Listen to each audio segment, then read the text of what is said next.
Hi friends, welcome back to ಕನ್ಸುಲಾಗ್. So previous ವೀಡಿಯೋದಲ್ಲಿ ನೋಡ್ಕೊಂಡು ಬಂದ್ರಿ ಹೇಗಿತ್ತು ಏನು ಫಂಕ್ಷನ್ ಎಲ್ಲ. ಇವಾಗ ಹೊರಡಬೇಕಾದ್ರೆ ನಾವು ಈ ಒಂದು ವಿಡಿಯೋ ಮಾಡ್ಕೊತಿರೋ ಅಂಥದ್ದು.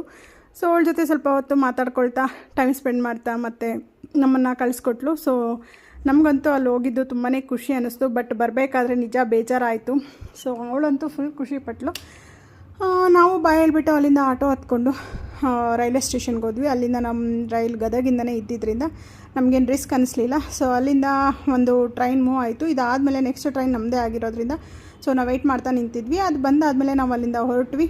ಸೊ ಬ್ಯಾಂಗ್ಳೂರಿಗೆ ಬಂದರೆ ಫುಲ್ ಮಳೆ ಜೋರು. ಸೊ ಹಾಗಾಗಿ ನಾವು ಇದ್ದಿದ್ದು ಮೆಜೆಸ್ಟಿಕ್ಕಲ್ಲಿ ರೈಲ್ವೆ ಸ್ಟೇಷನ್ ಸ್ಟಾಪ್ ಇದ್ದಿದ್ದು. ನಾವು ಯಶವಂತಪುರದಲ್ಲಿ ಹೇಳ್ಕೊಂಡ್ವಿ. ಏನಕ್ಕೆ ಅಂದರೆ ಮೆಟ್ರೋ ಸ್ಟೇಷನ್ ಹತ್ರ ಇದೆ, ಮೆಜೆಸ್ಟಿಕ್ಕಲ್ಲಿ ಇಳಿದ್ಬಿಟ್ರೆ ತುಂಬ ದೂರ ಆಗುತ್ತೆ ಅಂತ ಹೇಳ್ಬಿಟ್ಟು ಈ ಥರ ಇಳಿದ್ವಿ. ಸೊ ಇಳಿದಾದ್ಮೇಲೆ ಎಲ್ಲರೂ ಹೋಗಬೇಕಾದ್ರೆ ಒಂಥರ ನಿಜ ಬೇಜಾರಾಯಿತು. ಮನೆಗೆ ಬಂದು ಎಲ್ಲ ಕೆಲಸ ಮುಗಿಸಿ ಕರಳೆ ಸಾಂಬಾರು ಹೇಗೆ ಮಾಡೋದು ಅಂತ ಹೇಳ್ಬಿಟ್ಟು ತೋರಿಸ್ಕೊಟ್ಟಿದ್ದೀನಿ. ಲಾಂಗ್ ವೀಡಿಯೋದಲ್ಲಿದೆ, ನೀವು ಒಂದ್ಸಲಿ ವಾಚ್ ಮಾಡಿ. Thank you, bye bye.